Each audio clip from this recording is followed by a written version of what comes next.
কঠিন রোগ থেকে মুক্তি পেতে কোরআনের একটি আয়াত পড়ুন, আল্লাহ তাআলা আপনাকে সকল রোগ থেকে মুক্তির ব্যবস্থা করে দিবেন। কোরআনের ভিতরে একটি আয়াত আছে, এই কোরআন হচ্ছে মুমিনদের জন্য রহমত, মুমিনদের জন্য শিফা। আল্লাহ পাক রব্বুল আলামিন নিজে বলে দিয়েছেন, কোরআন খুলেন 15 নম্বর পারা 9 নম্বর পৃষ্ঠার 2 নম্বর লাইন, সূরা বানী ইসরাঈলের 82 নম্বর আয়াতে রব্বুল আলামিন বলেন, ওয়ানুনাজ্জিলু মিনাল কুরআনি মা হুয়া শিফাউন ওয়া রাহমাতুল লিল মুমিনিন। আমি আল্লাহ তাআলা এই কোরআনটাকে মুমিনদের জন্য রহমত হিসেবে এবং এটাকে আমি আল্লাহ তাআলা মুমিনদের জন্য শেফা হিসেবে নাজিল করে দিয়েছি। কোরআনটা হচ্ছে মুমিনদের জন্য রহমত, মুমিনদের জন্য শেফা। সুতরাং এই কোরআনের ভিতরে শেফা আছে। পবিত্র কোরআন কারীমের একটি আয়াত আছে, এই আয়াতটি হচ্ছে কোরআন কারীমের ভিতরে সর্বশ্রেষ্ঠ আয়াত।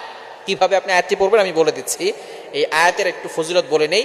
এই আয়াত হচ্ছে এমন একটি আয়াত, যেই আয়াত হচ্ছে পবিত্র কোরআন কারীমের ভিতরে সূরার ভিতরে অনেক মর্যাদাবান সূরা রয়েছে, তবে আয়াতের ভিতরে সর্বশ্রেষ্ঠ আয়াত হচ্ছে এই আয়াত। এই আয়াতটি হচ্ছে আয়াতুল কুরসি। 3 নম্বর পারার 1 নম্বর পৃষ্ঠার 8, 9, 10, 11, 12 নম্বর লাইন, সূরা বাকারা 255 নম্বর আয়াত। সূরা বাকারার 255 নম্বর আয়াত, আয়াতুল কুরসি। আপনি জটিল রোগে আক্রান্ত, কঠিন রোগে আক্রান্ত হয়েছেন, কোন ওষুধে কাজ হচ্ছে না, ডক্টররা নিষেধ করে দিয়েছেন, যদি ইয়াকিনের সাথে আপনি এই কোরআন থেকে উপকার পেতে চান, এই আয়াতুল কুরসি প্রথমে আপনি 3 বার দুরূদ শরীফ পড়বেন, এরপরে আপনি সূরা ফাতিহা 7 বার পড়বেন, আয়াতুল কুরসি 7 বার পড়বেন, এরপরে আপনি 3 বার দুরূদ শরীফ পড়ে পানিতে ফু দিয়ে ওই পানিটা খাবেন। আপনি ইয়াকিনের সাথে মাত্র 7 থেকে 14 দিন আমল করেন, অবশ্যই অবশ্যই আল্লাহ তাআলা আপনাকে কঠিন ও জটিল রোগ থেকে মুক্তির ব্যবস্থা করে দিবেন। যদি আপনার মৃত্যু না থাকে, আল্লাহ তাআলা আপনাকে সুস্থ করে দিবেন। আয়াতুল কুরসির ফজিলত এতটা বেশি, ক্যান্সারের রোগও ভালো হয়ে যাওয়ার সম্ভাবনা আছে। যদি আল্লাহ পাক রব্বুল আলামিন বাঁচাতে চান, দুনিয়ার কেউ আপনাকে দুনিয়া থেকে বিদায় করতে পারবে না। এক ব্যক্তি তাকে লন্ডন থেকে পাঠিয়ে দিয়েছে বাংলাদেশে, যে আপনি বেশি দিন বাঁচবেন না, এবার বাড়িতে যান। এবার সে ইমাম সাহেবের কাছে গেছে, ইমাম সাহেব তাকে পানি পড়া দিয়েছে। পানি খাওয়ার পরে সে সম্পূর্ণরূপে সুস্থ হয়ে গেছে। সুবহানাল্লাহ বলতে পারলেন না? সুস্থ হয়ে যাওয়ার পরে সে যখন আবার ব্যাক করেছে, তখন সে আবার পানি পড়া নিয়ে গেছে।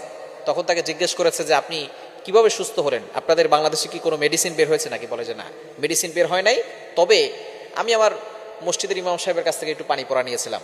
এবার সে পানিটা চেয়েছে, পানিটা তারা রিসার্চ করে দেখে এই পানির ভিতরে ক্যান্সারের যত ধরনের ঔষধ দরকার সবই পানির ভিতরে আছে।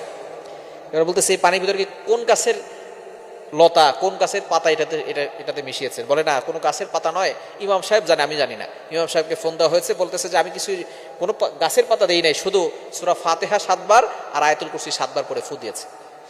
সুতরাং যদি আপনি আল্লাহর উপরে ভরসা রাখেন, ইয়াকিন থাকে, অবশ্যই এই কোরআন হচ্ছে জীবন্ত মুজিজা, আপনি এই কোরআন থেকে উপকার পেতে পারবেন। সুতরাং এই সূরা ফাতিহা আর আয়াতুল কুরসি জটিল ও কঠিন রোগ থেকে আপনাকে মুক্তির ব্যবস্থা করবে। 3 বার দুরূদ শরীফ পড়বেন, সূরা ফাতিহা 7 বার পড়বেন, আয়াতুল কুরসি 7 বার পড়ে আবার 3 বার দুরূদ শরীফ করে পানিতে ফু দিয়ে পানিটা খাবেন। নিয়মিত 14 দিন খাবেন, 7 দিনের ভিতরে ভালো ফলাফল পাবেন।